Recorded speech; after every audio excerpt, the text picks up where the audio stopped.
My name is Tim Burns. I'm from Cal State Channel Islands. I'll be chairing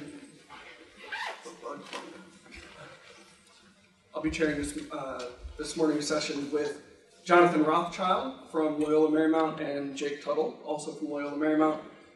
We'll keep to the same structure we had last time. So I'll introduce Jonathan, he'll give his paper, and then I'll introduce Jake, and he'll give his paper, and we'll have time for them to respond to each other, and then questions from the audience. So Jonathan Rothchild is an Associate Dean of the Bellarmine College of Liberal Arts and Associate Professor of Theological Studies at Loyola Marymount University. His research analyzes contemporary moral issues and social and legal structures through the lenses of Christian theology and ethics. He received his master's and PhD from the Divinity School at the University of Chicago. Dr. Rothchild is also a member of the Faculty Steering Committee for the Youth Theology Institute at LMU, a summer leadership institute funded by the Lilly Endowment that invites high school students to think about their roles in the world, discern the ways that they might be ethical and spiritual leaders, discuss life's big spiritual issues, and make a film together to examine these issues.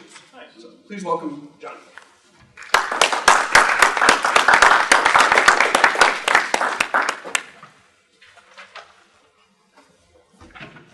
Thank you. It's an honor to be part of this conference, and I want to thank Brian Cat and Emmylou for their envisioning, coordinating, and implementing this conference. The title of my paper is Humanizing Education, Dialogue, Critique, and Transformation. In our present context, civil discourse, reasoned arguments, and appreciation for difference have seemingly been eclipsed in favor of polemical sound bites, the Twitterization and manipulation of information, and reductionistic and protectionistic sensibilities. Such shifts make urgent, among other things, the question of the purpose of education and its impact on public discourse, social structures, and the common good. In assessing the opportunities and challenges for Jesuit Catholic universities vis-a-vis these challenges, I appeal to the humanistic dimensions of the Catholic intellectual tradition and their enduring influence on Jesuit Catholic universities today. Through theoretical analysis and concrete examples, I argue that humanism and Jesuit Catholic universities share a common hermeneutical commitment to dialogue, critique, and transformation. I view dialogue, critique, and transformation as three interrelated dimensions of our shared life together and central to education. Dialogue presupposes a willingness to open oneself to the event of and the encounter with another person.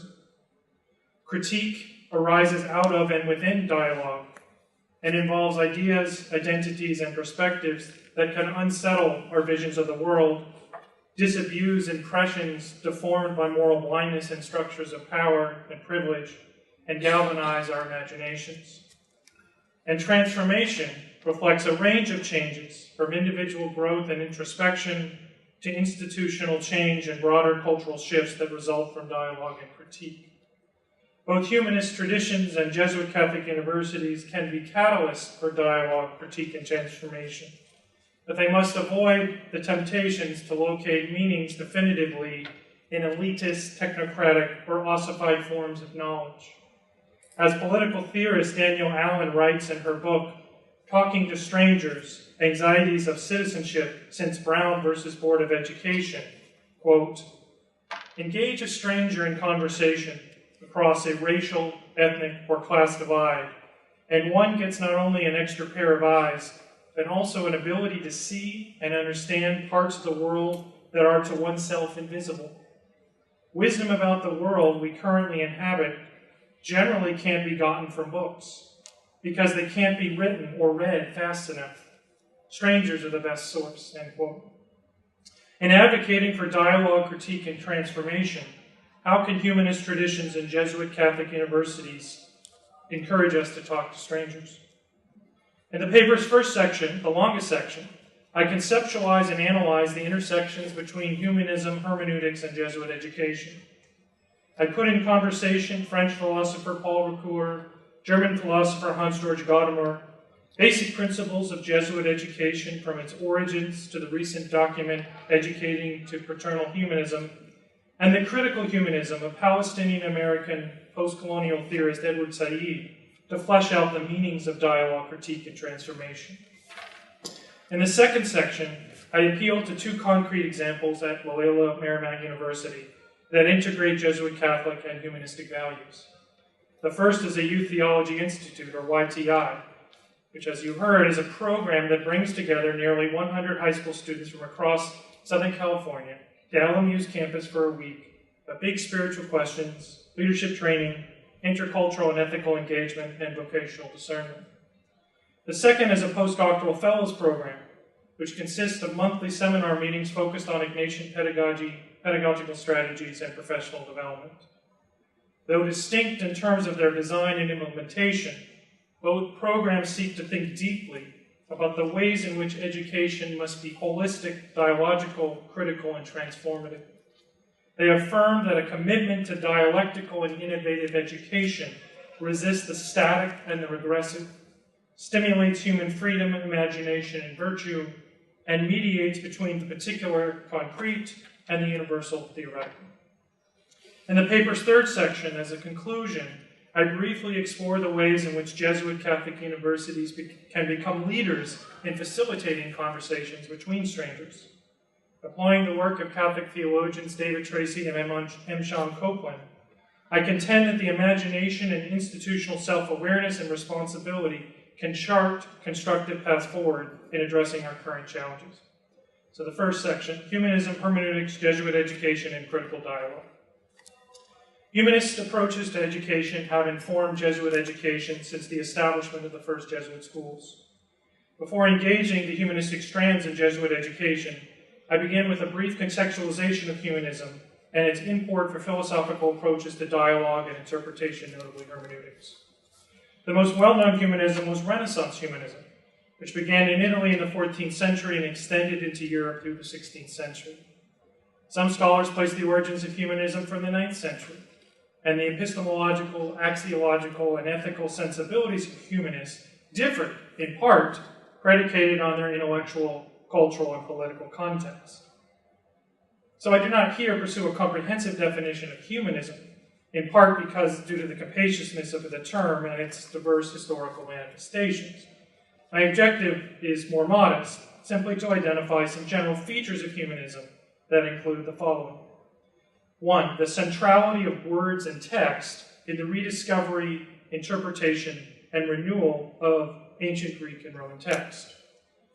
2, the necessity of interpretation through an educational model focused on grammar and coherent writing, as well as rhetoric, persuasive and eloquent speech, rather than logic and technical skills.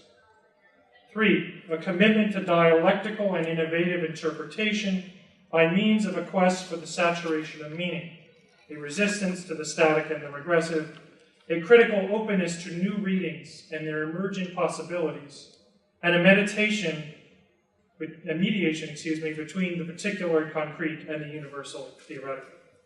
And 4, the appropriation of ancient values and their application through the transformation of individuals and societies, through an emphasis on the cultivation of human freedom, imagination, and virtue, namely good judgment or prudence, as well as civic virtue. These features and others emerged as a result of the reconfigured Studia Humanitatis, ushered in through Renaissance humanism. In contrast to the more theoretical and abstract methods of medieval scholasticism, Renaissance humanism adopted more practical and holistic approaches centered on fresh readings of classical sources. These holistic approaches were forged through the interdisciplinary study of poetry, history, oratory, and moral philosophy that were mapped onto issues involving jurisprudence, politics, and matters of quotidian life. Classical sources still carried enormous weight, but humanists also engaged in critical interrogation of these sources. Petrarch, for example, writes in a 1345 letter to Cicero, quote, "Now it is your turn to listen, wherever you may be," end quote. This critical interrogation of humanism has implications for our understanding of ourselves, others, and the world, and carries forward today in hermeneutical approaches. Philosopher Paul Ricoeur perceives certain features in all humanisms that illuminate the relationship between humanistic and hermeneutical approaches to interpretation. Ricoeur frames humanism as resistance, specifically a resistance to forgetfulness of our cultural past, which mediates, quote, between the Greco-Roman culture behind us and the foreign culture beside us, end quote. In the same way that medieval and early modern humanists move between conceptual worlds of past and present, contemporary humanists remember connections to ancient values, even as they are transformed through engagement with their current context. Safeguarding this memory is not merely a passive inheritance, but rather humanism's function to renew successfully via creative renaissances that reinscribe the goal of the ancients to create a civilization. In creating this civilization, according to Ricoeur, humanism resists objectification, engenders critique, and refuses to bend before political authority, and it opens up the horizon of revolutionary possibilities. This last feature of humanism, according to Ricoeur, is epistemological. Humanism repudiates absolute knowledge and represents a philosophy of limits. In sum, Ricoeur reaffirms the humanistic enterprise as one that celebrates the achievement of civilization building, and yet self-critically resists both reductionism, in terms of losing human agency, and epistemological hubris, in terms of overstating human achievement. Hans-Georg Gadamer's Truth and Method examines, inter alia, the emergence and development of hermeneutical methods within theology, philosophy, and law. In exploring the guiding principles of humanism, Gadamer points to Bildung, which he observes in light of the tradition of the Imago Dei, and which aligns humanistic and hermeneutical sensibilities with awareness of self and one's relation to the other. Building on humanistic insights, Hegel, according to Gadamer, develops Bildung as a way, quote, to recognize one's own in the alien, to become home in it, where one keeps oneself open to what is other, to other more universal points of view, as one distances oneself from oneself, end quote. Though humanists desire to attain deeper knowledge of self, Gadamer, similar to Ricoeur, observes that the dialectical tension between the universal and particular fosters self-awareness, awareness of the other, and awareness of one's place in the world, thereby reducing parochialism. Another connection between humanism and hermeneutics consists in innovation and rediscovery. Gadamer writes, quote, theological hermeneutics, developed from the reformers' defense of their own understanding of Scripture against the attack of the Tridentine theologians and their appeal to their indispensability of tradition. Philological hermeneutics developed as instrumental to the humanist claim to revive classical literature. Both involve a rediscovery, end quote. These rediscoveries gave birth to hermeneutical interpretations that function as the means by which the reformers and humanists read and interpreted their text. Gadamer's conception of tradition constitutes another bridge between hermeneutics and humanism. In critiquing the Enlightenment's prejudice against prejudice, Gadamer argues that understanding is participation in a tradition. He holds that, quote, every new humanism shares with the first and oldest the consciousness of belonging in an immediate way and being bound to its model, which as something past is unattainable and yet present, end quote. This consciousness of belonging means for Gadamer, Ricoeur, and the humanists that the process of the transmission of ideas constantly mediates between past and present. Hermeneutics is the go-between past and present, strange and familiar, tradition and historical consciousness, and an active and productive method of reinterpretation. It is, as noted above, Petrarch's attempt to listen to Cicero, and in turn to have Cicero listen to him. It is often experienced as a tension, and Gadamer insists that, quote, the hermeneutical task consists in not covering up this tension by attempting a naive assimilation of the two, but in consciously bringing it out, end quote. Having briefly mapped out some key resonances between between humanism and hermeneutics, I turn to the relationship between humanism and Jesuit education. John O'Malley, the revered historian of the Society of Jesus, describes the origin of Jesuit institutions in a Renaissance context that still bears some of the characteristics that I identified above. Among these, O'Malley characterizes the humanistic tradition, in contrast with models of professional education, as one focused on the formation of students as persons who would be deeply engaged with the world. Quote, its Jesuit education's ultimate aim was to help students develop skills and motivations that would later enable them to lead satisfying lives and be responsible and constructive agents in their towns, cities, countries, in the church, in the world at large, end quote. The Jesuits appropriated this responsible engagement and extended it to the formation of well-rounded and socially aware persons who were concerned for the common good and ready to make sacrifices for it. That is, persons who were compassionate men and women for others. Understanding the humanistic studia humanitatis as the study of what it means to be human, Jesuits affirmed the cultivation of intellectual and moral virtues, privileging good judgment or prudence that resonated with the process of spiritual discernment in the spiritual exercise. Though humanistic and Jesuit education, therefore, have a clearly established telos, they resisted framing education in exclusively utilitarian terms. Now, that's not to say that the Jesuits bifurcated professional and humanistic training. Rather, the attention to perspective, place, and discernment in the spiritual exercises generated an educated model consisting of the hermeneutically dynamic interplay of experience, reflection, and action.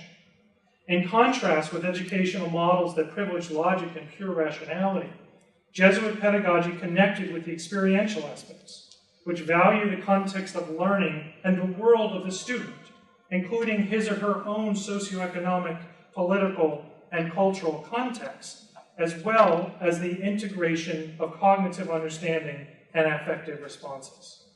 This context, I will argue, is not simply about the student's own context, but the institutional context of the university, that is, its own time and place. In his 2001 talk at Santa Clara University, then Superior General of the Society of Jesus, Peter Hans Koldenbach, observed that, quote, "The juxtaposition of mission and microchip is emblematic of all the Jesuit schools," end quote, where Jesuit institutions need to confront social injustices such as the stark digital, educational, and socioeconomic divides that materialize within this juxtaposition. In Jesuit education, the reflective aspects of learning include memory, understanding, imaginations and feelings, and self-reflexive introspection, e.g., interrogating our internal motivations, which together create the conditions for dialogue and open students for engagement with critique. Action moves students beyond knowing toward interiorized and externally manifested choices within the social dimensions of learning that precipitate transformation. The impact of this transformation is assessed through evaluation in a continuous hermeneutical loop that informs experience, reflection, and action. The 2017 Educating to Fraternal Humanism, developed by the Congregation for Catholic Education, offers further clarity on themes of humanizing education, a culture of dialogue, globalizing hope, inclusivity, solidarity, and cooperation. Resonating with Ricoeur's vision of humanism, Educating to Fraternal Humanism draws upon Popularum Progressio's call to, quote, build the civilization of global humanism, formulated and conveyed in a world marked by many cultural differences, permeated by diverse visions of goodness and of life, and characterized by the coexistence of different beliefs, end quote. Such recognition of cultural differences and ethical and religious pluralism militates against ideological clashes of civilization and what the CCC construes as, quote, a decadent humanism, often based on the paradigm of indifference, end quote. The CCE defends humanistic forms of knowledge against the consolidation of the technocratic paradigm and the harmful effects of homogenization. Adhering to tenets of Jesuit pedagogy and learning through context, experience, reflection, and action, the CCE affirms that humanizing education and fraternal, though we might reframe it as sororial, humanism, concentrate on the personal and interdependent dimensions of human existence. These personal and interdependent dimensions of existence can foster authentic dialogue, cooperation, and even universal solidarity, though I argue that there are here dimensions of critique that are underdeveloped in appreciating what is necessary to achieve these ends. What about, for example, structural inequalities, implicit biases, and power dimensions in racism, sexism, and classism that inform personal and interpersonal perceptions and infect learning experiences. Now, to be sure, the document promotes education as a mechanism for obviating exclusivity and, quote, extending the classroom to embrace every corner of social experience in which education can generate solidarity, sharing, and communion, end quote. Acts of solidarity, such as breaking bread with a person from another socioeconomic class, can result in the CCE's call for a culture of dialogue. However, the document fails, in my judgment, to call out adequately problems of privilege. It advocates for freedom, equality, and the common good, but it seemingly neglects considerations of equity. In redressing some of these underdeveloped notions, I bring post-colonial theorist Edward Said into the conversation. In Humanism and Democratic Criticism, Said develops a critical humanism that is a dialectical concept mediating between the achievements of civilization and the suffering and oppression of marginalized persons. Similar to the concerns about decadent humanism articulated in Educating to Fraternal Humanism, Said repudiates the cult of expertise, ideological hegemony, reductionism, and what Premyavada Gopal refers to as, quote, a lazy or laissez-faire multiculturalism. Similar to the Renaissance humanists, Ricoeur and Gadamer, Said insists that critique requires a critical sense of one's own values, presuppositions, and shortcomings. He therefore conceives of humanism as primarily an act of reading, where, quote, every reading and interpretation of a canonical work reanimates it in the present, furnishes an occasion for rereading, allows the modern and the new to be situated together in a broad historical field whose usefulness is that it shows us history as an agonistic process still being made rather than finished and settled once and for all, end quote. Said finds resources for reading and interpretation in both secular and religious voices, though to be fair, I do find his depiction of religion occasionally reductionistic. Emphasizing readings and interpretations in concepts within the Islamic tradition, e.g. Quran as reading, ijtihad as jurisprudential hermeneutics, tawil as interpretation, Said posits that the task of the humanist is, quote, to be both insider and outsider to the circulating ideas and values that are at issue in our society or someone else's society or the society of the other, end quote. I contend that Said and similar thinkers can be complementary and constructive conversation partners with Jesuit Catholic models of education because they lay bare the ways in which critique can serve as an integrated nexus between dialogue and transformation. Or returning to Danielle Allen's point, they can talk to each other as strangers, and in turn, their conversations can better enable us to be able to talk to strangers. So we made it through the longest section, so we got that going forward. Section 2, Humanizing Education at LMU. Having moved somewhat circuitously, though hopefully somewhat coherently, through humanistic and hermeneutical dimensions of Jesuit Catholic education, I now turn to one Jesuit Catholic university in the 21st century, Loyola Marymount University. There are myriad examples where LMU humanizes education in ways consistent with those described above. But I will discuss here two programs with which I've had direct involvement. In November 2016, LMU received a $600,000 grant from the Lilly Endowment to design and implement a 4-year Youth Theology Institute, or YTI, which has, for the past 2 summers, brought high school students from across Southern California to campus for a week of big spiritual questions, ethical leadership training, intercultural engagement, and a group film project. Led by a group of theological studies faculty and staff and undergraduate and graduate student mentors, the YTI consists of faculty and student panels on topics such as pressing social justice issues, conceptions of otherness, scripture and the Catholic intellectual tradition, reflective processing in small groups facilitated by LMU student mentors, worship and faith-sharing activities, including Catholic and interfaith models, site visits to local organizations such as Homeboy Industries and Covenant House, and religious communities such as Bernadette Catholic Parish and St. Joseph's Arab Christian Community, and a collaborative film project that addresses deep spiritual and theological questions. The key objectives of the Youth Theology Institute are to encourage students to discern possible future vocations and leadership potential within the context of their own faith and the spiritual traditions of the Jesuits, the Sisters of the Sacred Heart, and the Sisters of St. Joseph of Orange. The program also seeks to encourage creative hopes among young people so they see themselves as part of a new generation of church leadership within new skills and ideas in dialogue with tradition. It is also intended to stimulate students' emotional and vocational growth and imaginative capacities for recognizing social injustices and transforming unjust social structures, and finally to empower students to become compassionate and ethical leaders. YTI is modeled on the Jesuit educational paradigm of context, experience, reflection, and action.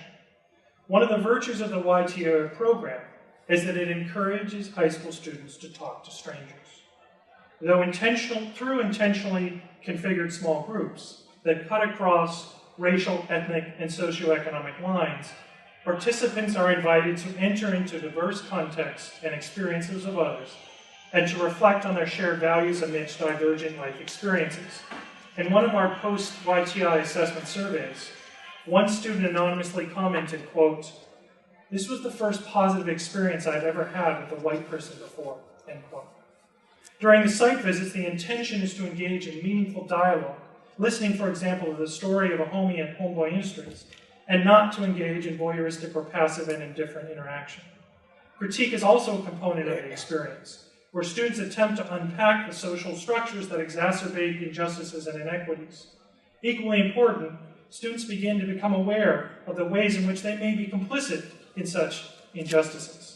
Some participants also learn firsthand how other YTI participants' lives and communities have been negatively impacted by the realities of incarceration and poverty, among other social justice matters. The hope is that the YTI participants can glean from the program a deeper sense of themselves, others, and the world that motivates a desire to transform the world. Another LMU program is the Postdoctorate Fellows Program in the Bellarmine College of Liberal Arts. After extensive national searches, selected postdoc fellows come to LMU for a 3-year teaching fellowship. These talented teacher scholars, like Jake here, humanize education through creative and dynamic pedagogy and through original and rigorous scholarship in the respective fields of philosophy, theology, sociology, and political science. Here I want to describe the monthly fellows seminar sessions that address issues related to pedagogical strategies, primarily Ignatian pedagogical strategies, as well as research and professional development. Through sessions on topics such as the cultivation of intellectual virtues, the relationship between Jesuit pedagogy and critical pedagogies, engaged in community-based learning, and the pedagogical challenges of teaching in the era of the Trump administration, we have actively and thoughtfully probed the multivalent meanings of Jesuit Catholic education in the 21st century. Jesuit Catholic universities, in my judgment, should pursue more occasions for sustained reflective conversations among colleagues about the pedagogical challenges and opportunities in our classrooms. Meeting students where they are is perhaps more difficult, but more important than it ever has been. Section 3, conclusion, steps forward. Where then does this leave us in terms of the question of the meaning of education, specifically Jesuit Catholic education in the 21st century, amidst a current society seemingly indifferent or even opposed to dialogue, critique, and transformation? I argue that the resources in the Catholic intellectual tradition and Jesuit pedagogical framework described above offers us hope.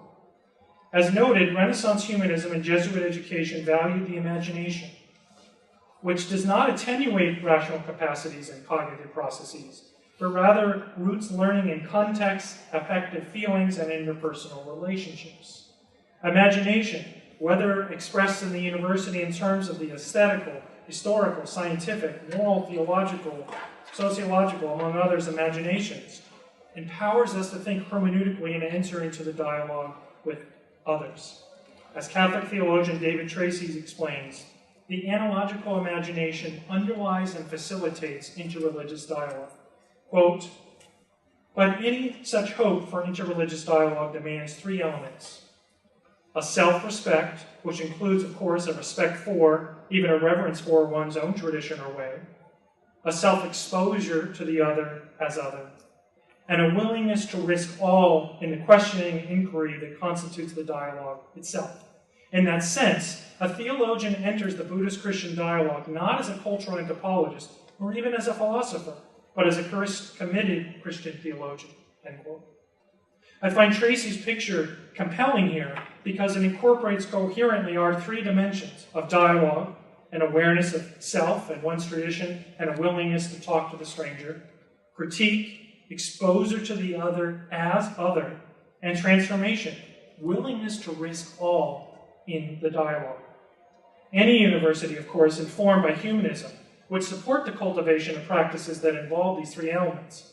But Jesuit Catholic universities are uniquely positioned to invite persons of faith, whether understood as Catholic, Protestant, Buddhist, Hindu, non-religious, or many others, to enter into the conversation with other persons of faith. Jesuit Catholic universities are laboratories for the analogical imagination, as they offer hospitable, non-reductive spaces for dialogue. Indeed, Jesuit Catholic universities can assert counter-narrative witness to truth to a world corrupted by the absolutization of autonomy and subjectivity. But I would argue that such posturing inevitably leads to further conflict and balkanization. I hold that Jesuit Catholic universities in the 21st century must be leaders in talking to strangers without abandoning their identities, and yet also without making exclusive claims to truth. As such, critical voices such as Said's and feminist, post-colonial, and queer scholars must participate in the conversations inside Jesuit Catholic universities. Catholic theologian M. Sean Copeland identifies shared basic assumptions within Jesuit and feminist pedagogy, including honoring and valuing personhood in the concrete, addressing particular historical, cultural, and social contexts, problematizing historical understanding, interrogating the unquestioned assumptions, habits, and symbols, and advocating and struggling for social change on institutional or structural levels. Within these synergies, Copeland, like Ricoeur and Said, cautions against the loss of self-awareness and a philosophy of limits, understood in individual, social, and institutional terms. Similar to the goals of humanistic and Jesuit education, individuals and universities must claim responsibility for past, present, and future actions and initiatives that can, have, and will marginalize and oppress others. Copeland writes, quote, "We racialized subjects sustain and transmit racism as an ideology through our uncritical acceptance of standards, symbols, habits, assumptions, reactions, and practices rooted in racial differentiation and racially assigned privilege," end quote. Jesuit Catholic universities must recognize their privilege and obligations to carry out mission-driven work that extends and deepens dialogue, critique, and transformation in our contemporary context, sorely in need of all three of these. Thank you.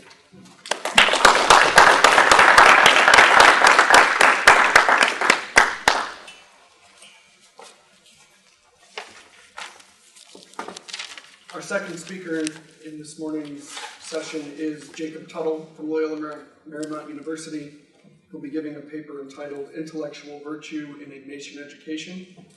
Jacob Tuttle is a postdoctoral fellow in philosophy at Loyola Marymount University. He received his PhD from Purdue University, and he specializes in the history of philosophy. Dr. Tuttle's research and publications focus on perennial issues in metaphysics, especially in the Middle Ages and late scholasticism. His work has been published or is forthcoming at Oxford Studies in Medieval Philosophy, Canadian Journal of Philosophy, and American Catholic Philosophical Quarterly. In 2015, Dr. Tuttle received the Founders Award from the Society for Medieval and Renaissance Philosophy.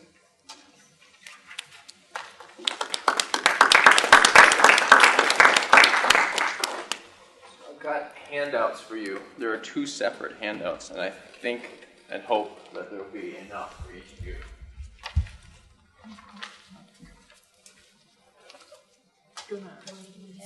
Yeah.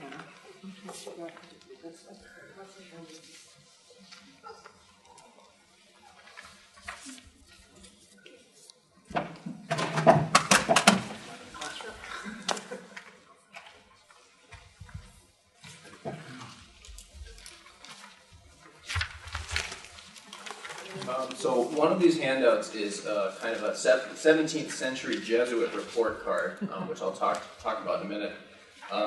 And then the other handout has identifies some of the particular virtues that I'll be talking about, and we'll talk about these in order. The final page of that second handout also has a number of quotations that I'll be mentioning during the talk.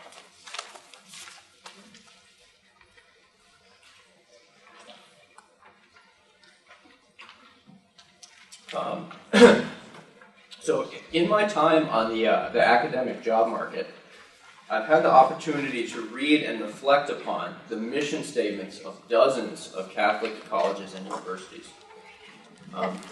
Reading these statements, it's not difficult to notice how similar they are. Virtually every Catholic institution of higher learning describes itself as having a concern for educating the whole person, a commitment to social responsibility and the common good, and an abiding interest in the liberal arts and their attendant big questions. Institutions with a more conservative orientation also typically mention that their curricula are informed by the Catholic intellectual tradition, and more generally by the Church's magisterial writings on universities, especially Ex Corde Ecclesiae. In one respect, this uniformity is perhaps not surprising. After all, one might well have expected that Catholic universities, in spite of finding themselves in very different circumstances, should nevertheless interpret their mission and identity in roughly the same way, and should for this reason articulate roughly the same desiderata for Catholic higher education. Indeed, one might well have expected that, with the exceptions of the Catholic intellectual tradition and Ex Corde Ecclesiae, every liberal arts university should share these desiderata, or at least something in the neighborhood. From this perspective, the uniform way in which Catholic universities characterize their mission and identity is not especially striking. What is striking, however, is that Catholic universities almost invariably appeal to these common desiderata as constituting what makes their approach to education fresh and distinctive. This is sometimes framed in terms of a university's Catholic identity as such, but more often in terms of the identity of a sponsoring religious order.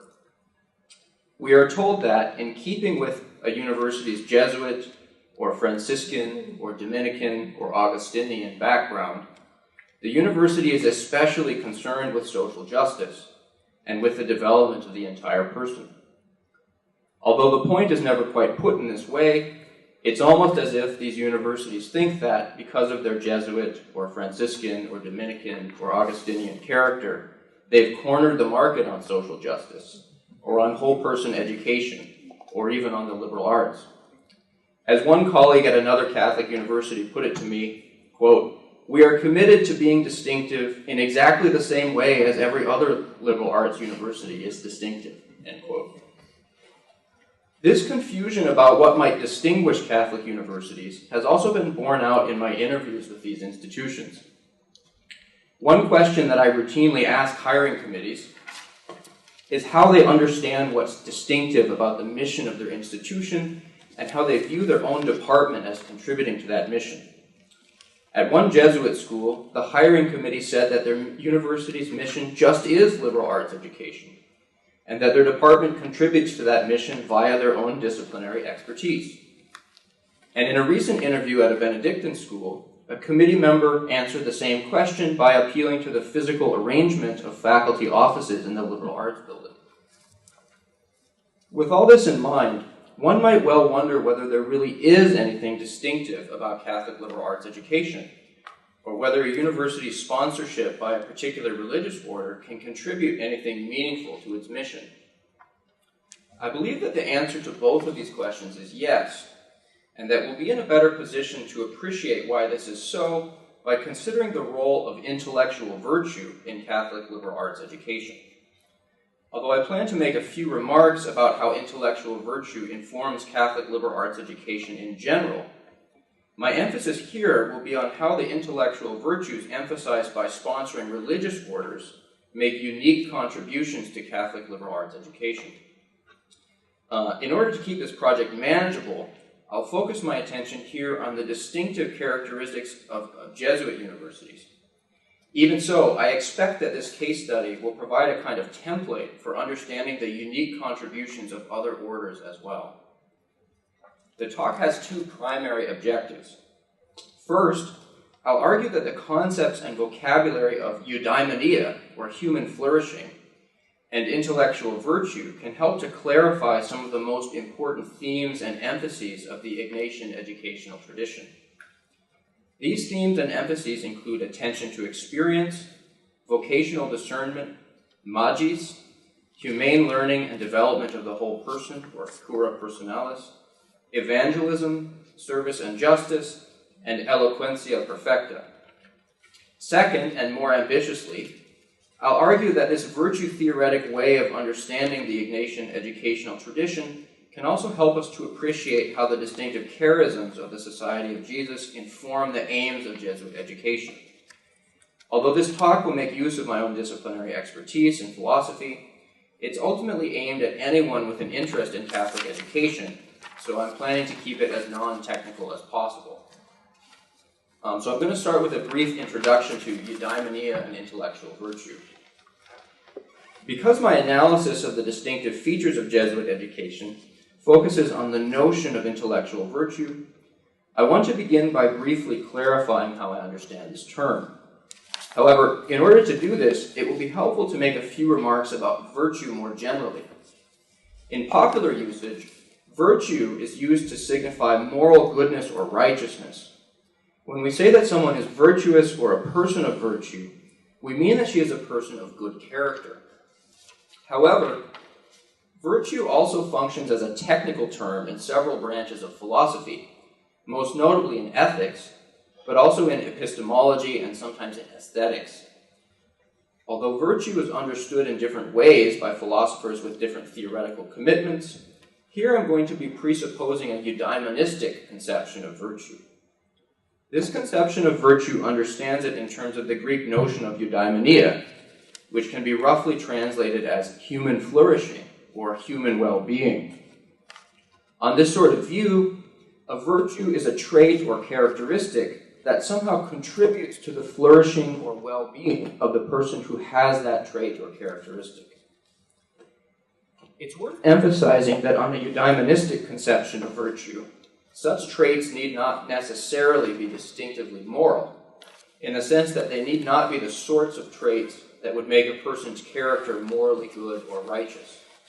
To use a silly example, a characteristic such as good digestion plausibly does contribute something to the well-being of the human being. After all, we don't take ourselves to be doing well and living well when we are suffering from heartburn or indigestion. Indeed, the Greek word for virtue, arete, just means excellence. So there will be a corresponding virtue for every distinctive sort of excellence on this conception of virtue. Nevertheless, many of the ways in which human beings can be excellent or virtuous carry some sort of moral connotation, to the extent that having a good character is taken to be part of what constitutes a flourishing human life. Thus, for example, courage should plausibly be regarded as a virtue to the extent that it is the sort of characteristic that contributes to a flourishing human life. And if you find yourself in doubt about this, think carefully about whether someone who is a coward is really living well and doing well. Okay, so we're now finally in a position to appreciate what an intellectual virtue is. Roughly speaking, an intellectual virtue is a trait or characteristic that somehow contributes to the flourishing or well-being of a person in respect of her intellectual life. The idea here is that whereas virtues in general contribute to our flourishing, intellectual virtues contribute to our flourishing qua thinkers or cognizers. Some intellectual virtues, such as, for example, mental quickness, plausibly will not enter into our assessment of a person's character. So being mentally quick doesn't make you, morally speaking, better. However, some philosophers have argued that at least some intellectual virtues, such as, for example, intellectual honesty or intellectual perseverance, will play a role in a person's character. As our own philosopher here at Loyola Marymount, Jason Bear, puts it, some such traits will be relevant to someone's personal worth. Now that we've got a rough sense of what an intellectual virtue is, in the next section I want to examine some of the ways in which the notion of an intellectual virtue can help us to understand the most important themes of Jesuit education. So the next section is on eudaimonia and intellectual virtue in Jesuit education. So I'm planning for this part of the talk to be a bit more interactive, and this is partly why you've got these handouts. I'm going to identify several themes of Jesuit education and then briefly discuss a couple intellectual virtues that could plausibly be used to explain and illuminate these themes. And then at the end of the talk, I'll solicit your thoughts and suggestions on this.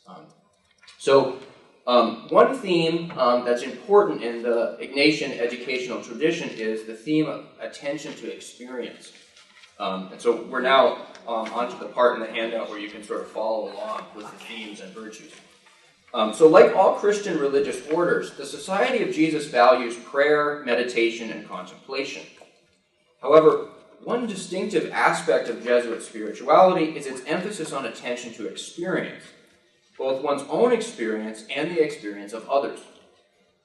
The most important text on Jesuit spiritual practice, the spiritual exercises, constitutes a kind of program for spiritual reflection and transformation. In his introduction to his translation of the exercises, George Gantz described the program as follows, and you've got this quote on the final page of your one handout.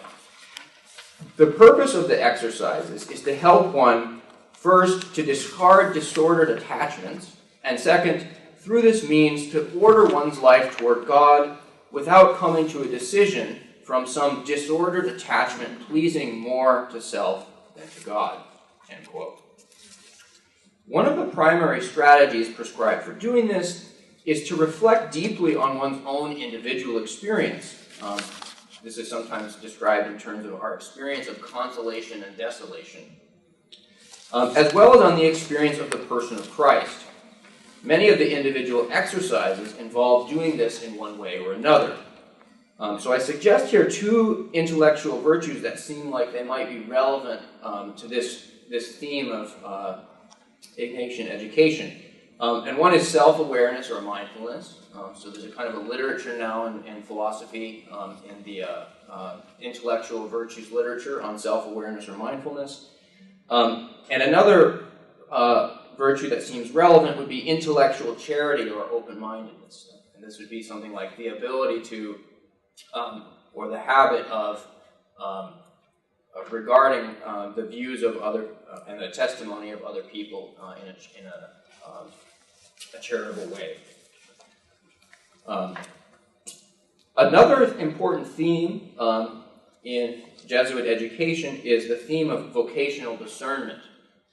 So, although the spiritual exercises are primarily aimed at guiding their participants toward their ultimate end of experiencing the beatific vision, they nevertheless exhibit a clear preoccupation with vocational discernment, or the process of deliberating about what state of life to pursue. Indeed, a significant portion of the second week of the exercises is called the election, in which the participant is guided through the process of making a difficult and important choice. Although this part of the exercises appears to leave open exactly what specific sort of choice is to be made, John O'Malley notes that many early Jesuits used the opportunity to discern a vocation to religious life. In the introduction to this section, St. Ignatius also mentions discernment regarding the vocation to marriage and regarding the possession of benefices. I think what he has in mind here are ecclesiastical appointments that have certain kinds of benefits that come along with them. I think there's also a civil equivalent of this at the time where you might be appointed as a state official and get lands or something. In the context of Jesuit schools and universities, the process of vocational discernment is not necessarily carried out in the context of the exercises, but it nevertheless appears to have been taken extremely seriously both by instructors and by students. Following St. Ignatius, Jesuit academic institutions have often taken the view that each person is endowed with a distinctive set of natural talents and limitations, and a distinctive personality. Discerning one's own personal vocation involves coming to recognize and accept these talents, limitations, and personality. Now, you might think that this is just sort of like a nice thing to say, and that it hasn't traditionally been really a guiding theme in Jesuit education, but I want to point now to you this one handout, which is a kind of a 17th century report card from a Jesuit primary school. And this is, the organization of this is a little bit confusing because you get Latin, the original Latin mixed in with the translations that are offered by the author of this book. If you don't want to read the Latin, you can just go on until you find English here. But you get some sense for how seriously early Jesuits took this project of vocational discernment for their students. And I think sometimes we think that, being a Jesuit institution just means, well, we're all friends, right? And so, but there's some hard-nosed criticism that you find here. You get not only the grades in particular subjects, but you also get qualitative assessment of the child's intelligence, right? And moreover, a qualitative assessment of the child's moral character, right? So, you get things like, this student is a student of good character, or not at all bad, or unreliable and fickle, right? Sly and irritating, right? And in intelligence, you get characterizations like good memory, or not very fast, sharp and subtle, average or mediocre, ignorant in almost anything. Right? So there's a frankness that I think might be shocking, not only to our own students, but to our own sensibilities here as professors. So, I can imagine trying to petition the registrar's office to give qualitative assessments of students' moral character and intelligence, and I don't think that would be very well received. There are also some if you just look carefully at this report card, there are some kind of deeply suggestive human stories here, like left the school after the tragedy, or has a disability, things like that are, I think, also showing a kind of a deep concern for the student. So, with that in mind, I think it's important to try to think about what might be the relevant intellectual virtues for this process of vocational discernment, both on the part of the student and on the part of the instructor. So, one obvious intellectual virtue that seems relevant here would be intellectual honesty, and you see an almost brutal degree of honesty in this report card in some cases, and especially honesty concerning one's own abilities and the abilities of students, right? Intellectual humility also seems important, not only for the student who's receiving this report, right, but also, I think, as a professor, it's important to exhibit intellectual humility, particularly in the context of assessing the work of students. Prudence or practical judgment, right? So it's important to actually have the judgment to know something helpful to say with regard to someone's performance and abilities in class, right? Intellectual perseverance, right? This is an important thing for students to develop, right? This is sometimes called nowadays in the popular literature grit, right? Patience also seems to be extremely important, right? When you're learning to do something new, you start out failing repeatedly, you've got to stay with it and be patient. And also, the virtue of faith seems important in this context. If you take seriously the idea that you're endowed by God with natural talents and limitations, you're going to want to exhibit faith, kind of confidence in the fact that God has a vocation for you in order to discern, right? In fact, some of the kind of traditional slogans of Jesuit education, tua luce dirige, literally guide us by your light, right, suggests a kind of faith, not just faith simplicator, but faith with respect to the process of discernment, that God will help us in discerning how to go about our lives. Another important theme of Ignatian education is sometimes called eloquentia perfecta, or rhetorical excellence. This literally means perfect or complete eloquence. This notion is especially interesting because it appears to be a sort of composite of morally significant and insignificant intellectual virtues. So some seem to be pure skills, and others seem to be virtues that accrue to someone's moral worth. So to have eloquentia perfecta, you've got to know the techniques of rhetoric, right? If you are completely ignorant of those, you're not going to have this virtue. But there's also a kind of an extra special sauce that's involved in that, right? Which is sometimes explained in terms of a concern for the common good, or additional kinds of intellectual virtue that are very important. And so on the handout that you've got here, I've got two quotations that from the Ratio Studiorum that give some kinds of examples of virtues that are relevant or required for eloquentia perfecta. So here's one: moderation and rebuttal. So in the questions where there is the freedom to take either side, he, that is the teacher, should defend one in such a way that he calmly and respectfully gives all due credit to the other, and much more so to a previous professor if he had taught the contrary. And in fact, if authors can be reconciled, it should be hoped that he does not neglect to do so. Finally, when he cites or refutes authors, he should conduct himself in a restrained way. Right, so don't trash your opponent, right? Keep in mind that moderation in intellectual debate is valuable. The second is brevity in refuting others and in proving one's own positions. So he should not bring up opinions that are useless, out of date, absurd, or clearly false. And he should not linger too long in proposing or refuting other positions. He should not be as eager to prove the theses by the number of his arguments as by their significance.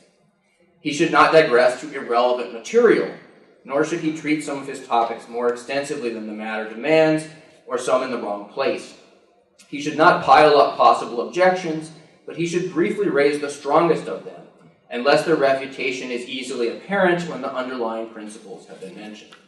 So one thing that actually has occurred to me is the figure that most of my research is focused on is Francisco Suarez, who is probably the most important and gifted Jesuit philosopher in the history of the order. And he is someone who actually is a really good example of exhibiting both of these virtues, moderation in rebuttal and brevity, and maybe not brevity exactly, but in a sort of exercising judgment about which opinions to consider and take carefully, and which not to. Right? So Suarez is someone who is sort of famous or maybe infamous for his charity towards opposing views, so much so that if one isn't careful, one might actually be confused about what Suarez's own view is. So he has a very charitable characterization of opponents' views. He's always very interested in identifying the advantages, the theoretical advantages of his opponent's views. And he also has a tendency to try to harmonize the views of earlier thinkers if he can do that, right? So he doesn't exaggerate conflict within the Catholic philosophical tradition. The relevant intellectual virtues here appear to be things like moderation and rebuttal, intellectual charity, and prudence, especially in discerning which opinions are worth considering and spending time on. Another important theme of Ignatian education is what we might say call humane learning and development of the whole person, or cura personalis. Here, some intellectual virtues that seem relevant are curiosity, moral and aesthetic judgment, Right, so we're not just our students aren't here just to develop professional skills that will make them money, but rather to develop in a kind of a more holistic way as flourishing human beings that involves social development, intellectual development, spiritual development, right, and so on. And it's important, I think, in that context to develop the virtue of curiosity, to develop virtues of moral and aesthetic judgment, and there no doubt are other virtues that could be suggested in this kind of context. Another important theme of Jesuit education is magis, which literally means, is an adverb meaning more or to a greater extent, right? You get a variation of this on the Jesuit slogan, ad maiorem Dei gloria, so for the greater glory of God. A kind of related point is that Ignatius would often end his letters by instructing people to set the world on fire, right? And so there's a kind of what we might think of as ambition or magnanimity that's suggested in Ignatian education.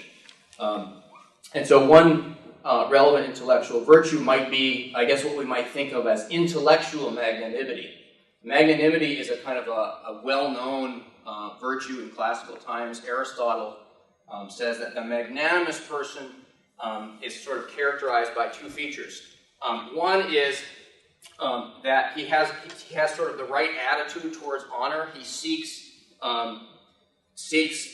great honors rather than small ones, right? So he has a kind of expansive view of honor. And moreover, this I think makes the virtue a little bit more interesting, he also deserves great honor, right? So Aristotle says the magnanimous man not only thinks highly of himself, but he thinks highly of himself correctly, right? He has an accurate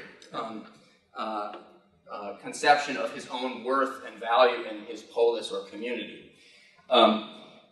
There's a lot about Aristotle's conception of magnanimity that probably doesn't fit as well in the context of Catholic or Christian education as you might expect. For example, Aristotle does not think humility is a virtue, right? Humility suggests a kind of, for him, misunderstanding of the value of one's own contributions, right? But there is a tradition in Catholic philosophy and theology of interpreting magnanimity in a more Christian way. In fact, I just discovered a paper on Ignatius's views about magnanimity, which I'm interested in looking at more carefully. What I'm interested in here, though, is the idea that there might be a kind of strictly intellectual component to magnanimity, that we could be magnanimous with respect to our intellectual endeavors, right? So we might focus on great intellectual accomplishments rather than small and piddling ones, right? Have a kind of intellectual ambition, and that seems to me to be valuable both for professors and for students, right? Don't content yourself with small intellectual achievements, but aim for great things. This might be contrasted actually with the trend towards specialization, not only in philosophy but in other academic disciplines. So, no offense to people who work on temporal indexicals, but becoming the world's leading expert on temporal indexicals is not doesn't seem to me to be in keeping with intellectual magnanimity as a philosopher, right? I'd like to focus on things that are sort of greater or bigger. Another important theme of Ignatian education is the theme of service and justice, right? Relevant intellectual virtues here might be epistemic justice, so justice understood particularly with respect to issues connected with knowledge. There's a big literature on this in philosophy now. So you might think of justice regarding the acceptance of the testimony of marginalized people, for example. Again, here, intellectual magnanimity might be relevant, right? When we want to make great intellectual accomplishments, perhaps those could be also directed towards service and justice. Intellectual charity seems relevant here, right? It's important to have a kind of charitable interpretation of what others think and say. and also open-mindedness. There may well be, again, other virtues that you can identify here that would be relevant. Finally, another theme of Jesuit education is evangelism. So the Society of Jesus is a missionary order. What kinds of specifically intellectual virtues are associated with evangelism? Well, that's a question I'm not sure I'm able to answer, but here are some suggestions. The theological virtues of faith, hope, and charity seem to me to be especially relevant to the project of evangelism. And it might be interesting to think about what the epistemological implications of these theological virtues are. So what might faith, hope, and charity have to say for us with respect to our flourishing qua cognizers or thinkers, as opposed to flourishing simplicator.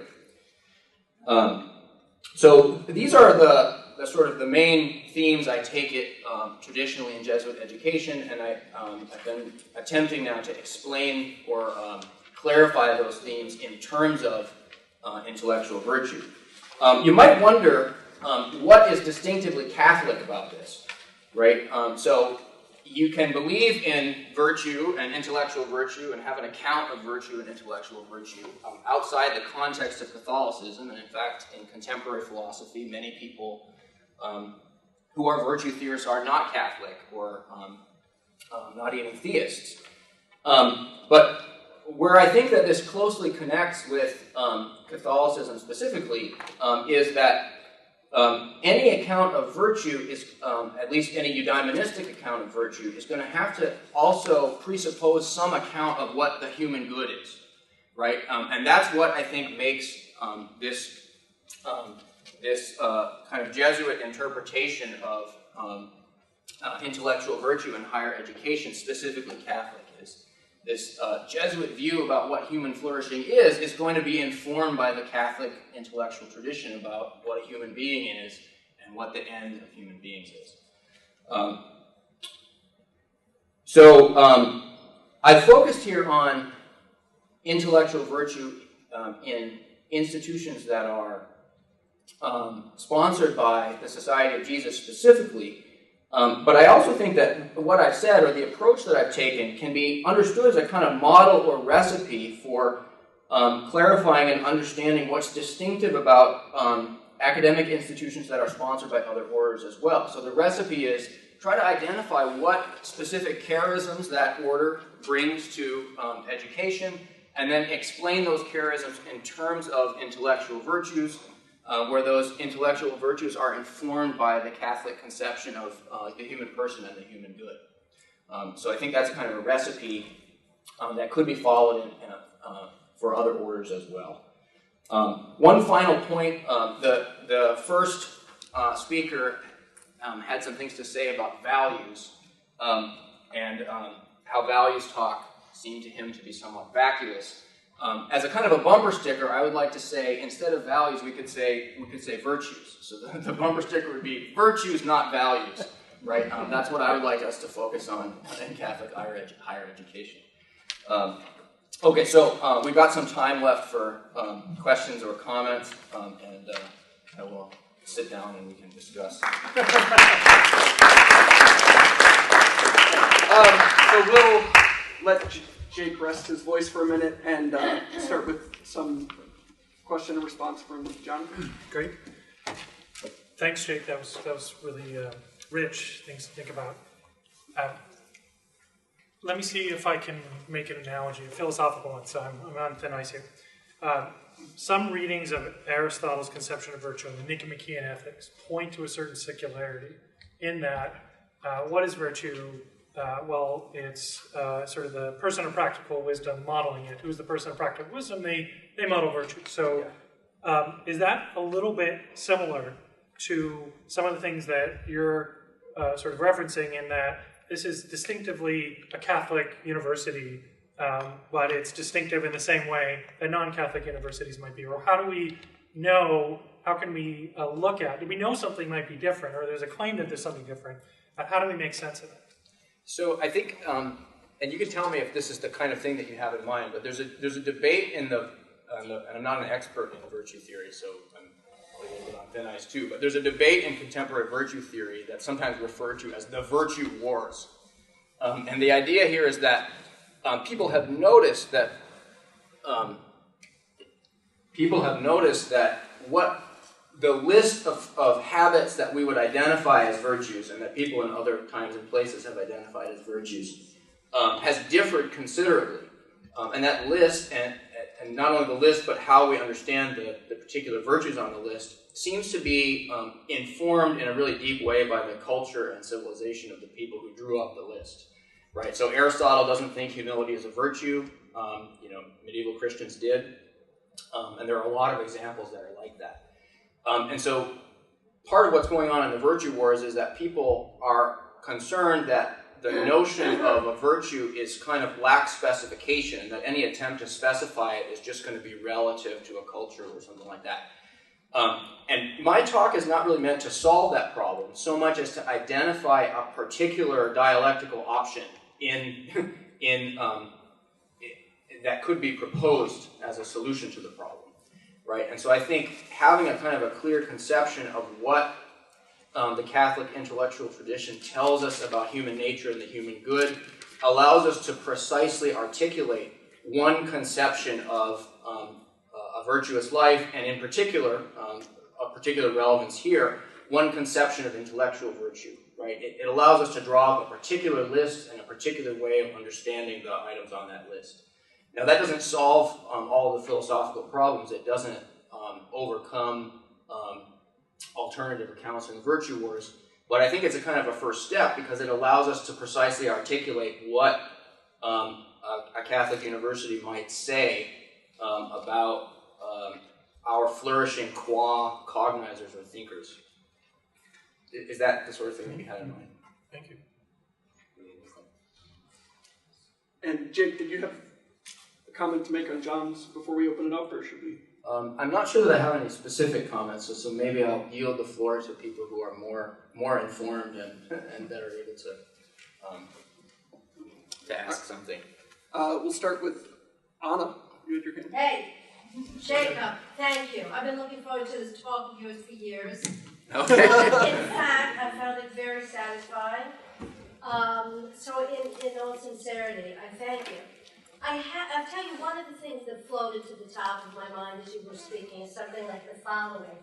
All right, with LMU, John's case study as an example, we have, those of us who have been here for a few years, probably all seen a new frenzy for what we call creative branding, which seems to me potentially at enormous odds with the cry for intellectual honesty. Now, this cry for intellectual honesty bumping against the frenzy for branding seems to me particularly dangerous in the context of the corporatization of the university, which carries with it this odd cry for shared governance, so that you have faculty committed to intellectual honesty becoming sort of quasi-administrators, which carries with it a kind of buying into the corporate structure increasingly pronounced here, there, and virtually everywhere in the United States.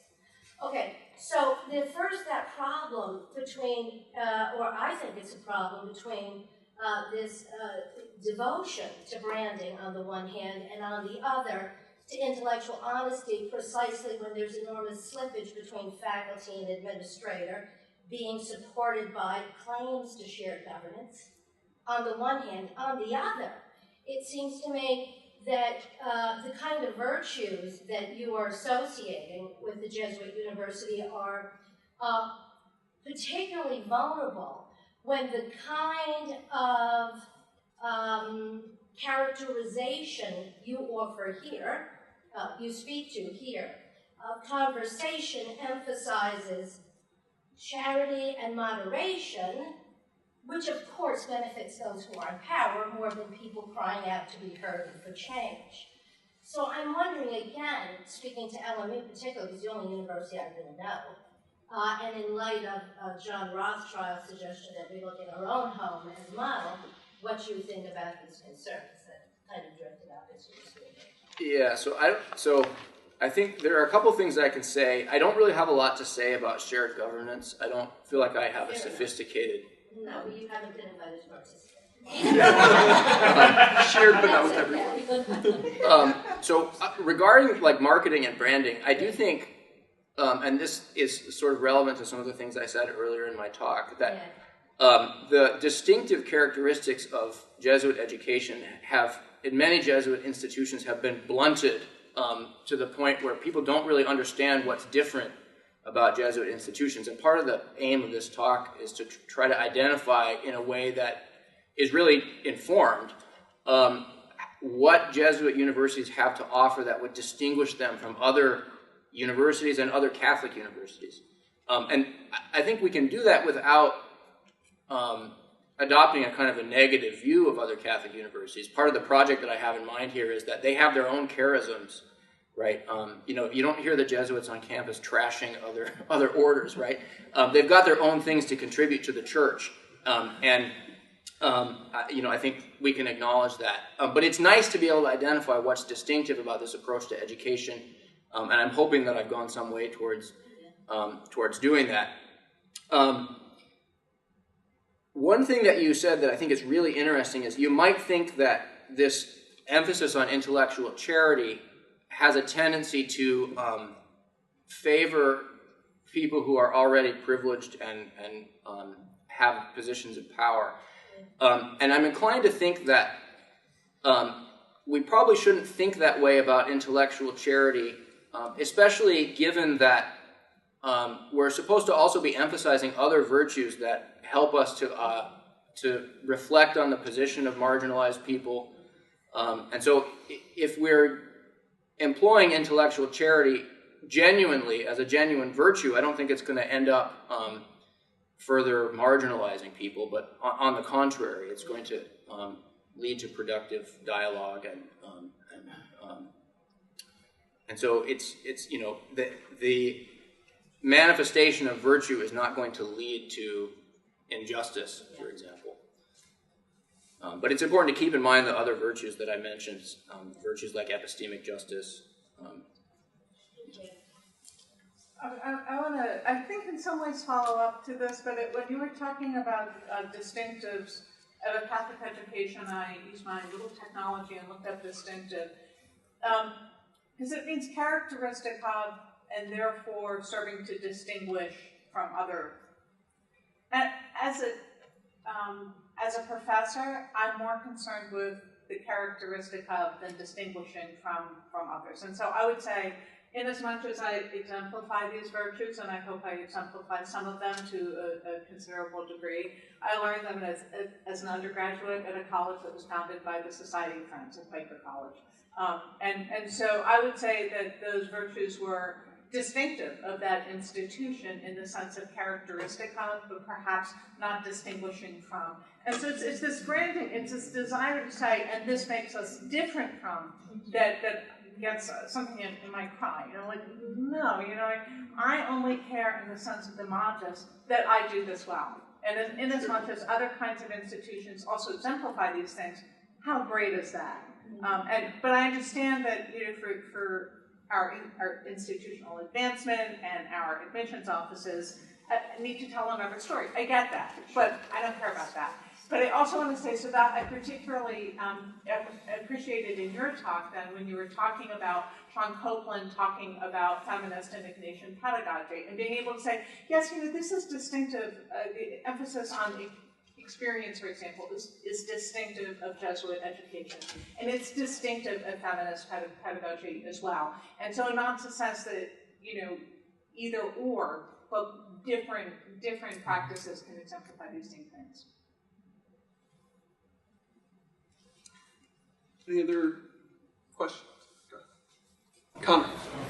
Yes. I just had a quick thought as I was looking at the list of virtues that you list in the Mormon, and the sourcing of those being so different that they're all out there in our contemporary experience of Jesuit higher education. But you know, as I look at this, like attention to experiencing vocational discernment, you know, right out in the heart of the second week of the exercises, but eloquentia perfecta really on the ratio and service and justice, well, service has always been a part of our tradition, though justice language is so much more contemporary in terms of Urupe, et cetera. And it just struck me as you were talking about these, and as you make a selection of the sort of menu of virtues that you're sort of posting within this, that the sourcing matters, not just historically, but also to one of the earlier speakers' questions of the but why kinds of questions.